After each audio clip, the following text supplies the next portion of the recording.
Assalamualaikum warahmatullahi wabarakatuh. Perkenalkan, nama saya Rija Maulida dengan NIM 120209050 dari kelas 4B PGMI. Di sini saya akan mencoba mengajarkan kepada anak-anak yaitu tentang materi Kurdis, yaitu bab 3 dan bab 4. Bab 3 yaitu tentang mengenal hukum bacaan huruf ro, dan bab 4 yaitu mendalami hadis tentang keutamaan memberi. Yang pertama, bab 3 yaitu mengenal hukum bacaan huruf ro. Kada di sini bisa dilihat ya, yang pertama menerima keutamaan membaca Al-Quran dengan cara yang baik dan benar sesuai dengan kaidah-kaidah ilmu tajwid. Yang kedua, menjalankan sikap tanggung jawab dalam berperilaku. Yang ketiga, menerapkan hukum bacaan tafhim, tarkik, dan jawajul wajhain. Yang keempat, mempraktikkan hukum bacaan tafhim, tarkik, dan jawajul wajhain dalam membaca Al-Quran. Selanjutnya, mengenal hukum bacaan ro juga harus termasuk dalam ilmu tajwid. Dalam membaca ayat-ayat Al-Quran harus sesuai dengan kaidah ilmu tajwid. Dengan menerapkan ilmu tajwid, kita menjadi fasih dalam membacanya. Salah satunya adalah membaca huruf ro sesuai dengan kaidah ilmu tajwid. Cara membaca huruf ro dalam kaidah ilmu tajwid ada 3 macam, yaitu yang pertama dibaca tafhim yaitu tebal, yang kedua tarkik yaitu tipis, yang ketiga jawazul wajhain yaitu bisa dibaca tebal dan juga bisa dibaca tipis. Yang pertama, ro dibaca tafhim.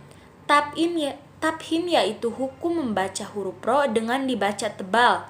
Hukum membaca huruf ro dibaca tafhim atau tebal. Contohnya yaitu seperti rozako, tabaroka, wamrotuhu, robbana. Ro-nya itu dibaca tebal. Robbana, rojako. Nah, itu ro yang dibaca tafhim. Nah, selanjutnya ro yang dibaca tafhim ada juga contoh-contoh sebagai berikut. Yang pertama yaitu ro berharakat domah atau domah tanwin seperti narun, ruziqna, ruziqna. Nah, yang kedua ro sukun atau sukun karena wakaf yang huruf sebelumnya berharakat patah atau domah seperti wa arsala, yurja'una. Nah, yang ketiga ro sukun karena wakaf yang didahului dengan mad patah atau mad domah seperti ma'al abror. Nah, selanjutnya ro sukun karena wakaf sebelumnya huruf sukun dan sebelumnya huruf yang berharakat patah atau domah seperti wal fajr. Nah, itu yang ro yang dibaca tafhim serta contoh-contohnya. Nah, selanjutnya ro yang dibaca tarkik. Tarkik yaitu hukum membaca huruf ro dengan dibaca tipis. Hukum membaca huruf ro dibaca tarkik atau tipis contohnya apabila yang pertama ro yang berharakat kasroh pada awal kata seperti rihlah, al-qari'ah. Nah, yang kedua ro yang sebelumnya terdapat iya sukun seperti ghairi, toiron, mughiroti.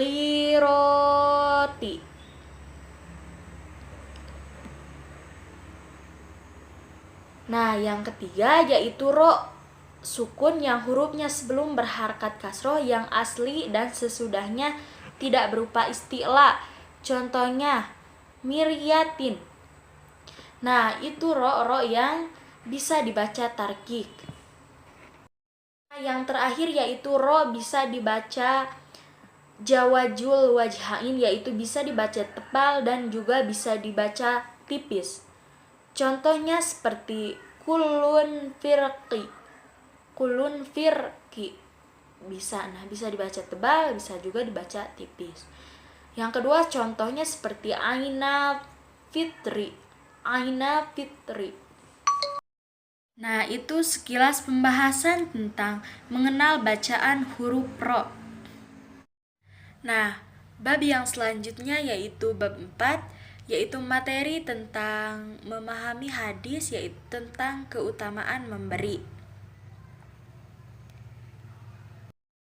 Di sini bisa dilihat indikator pembelajarannya, yaitu yang pertama, siswa mampu membaca hadis tentang keutamaan memberi.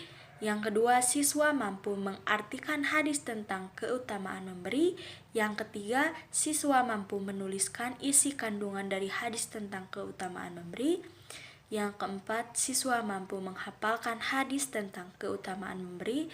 Yang kelima, siswa mampu menulis lafaz-lafaz hadis tentang keutamaan memberi.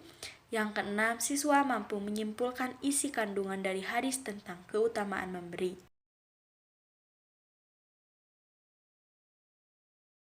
Minta. Nah, siapakah di sini yang rumahnya pernah didatangi peminta-minta? Bagaimana perasaan kalian ketika memberikan sesuatu kepada peminta-minta tersebut? Apakah kalian juga pernah memberikan sesuatu kepada temanmu? Coba ceritakan perasaan kalian ketika memberikan sesuatu kepada peminta-minta atau temanmu di depan kelas. Nanti ya dipresentasikan. Nah, yang pertama bunyi hadis dari keutamaan memberi yaitu Bismillahirrohmanirrohim. An Abdillah bin Umar radhiyallahu anhu anna Rasulullah sallallahu alaihi wasallam qala al yadul ulya khairu min yadi sufla fal yadul ulya hiya munfiqah wal yadus sufla hiya sailah.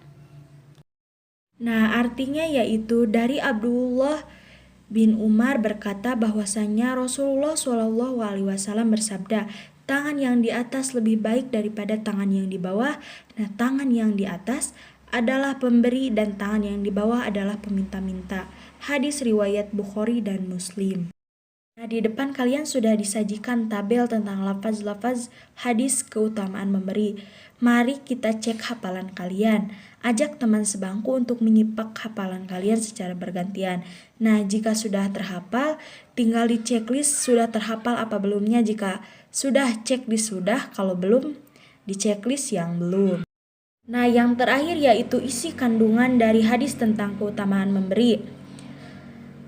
Untuk mengetahui kandungan isi dari hadis tentang keutamaan memberi, biarkan ada penjelasan terlebih dahulu.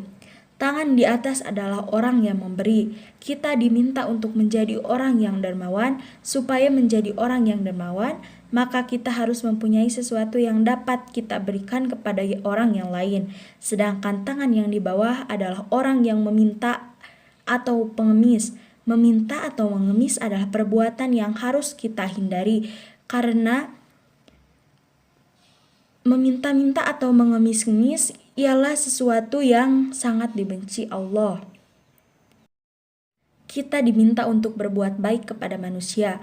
Berbuat baik itu termasuk sedekah. Bersedekahlah merupakan akhlak yang terpuji. Kita harus tebarkan kebaikan kepada sesama. Kebaikan akan membawa ketentraman dan kedamaian.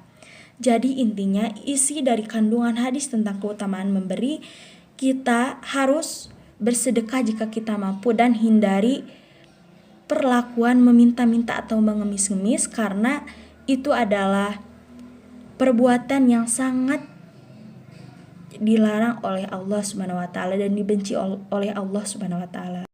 Nah, sekian pembelajaran dari saya tentang bab 3 dan bab 4, yaitu tentang mengenal hukum bacaan huruf ro dan mengenal hadis tentang keutamaan memberi. Semoga bermanfaat. Mohon maaf bila ada kesalahan. Wassalamualaikum warahmatullahi wabarakatuh.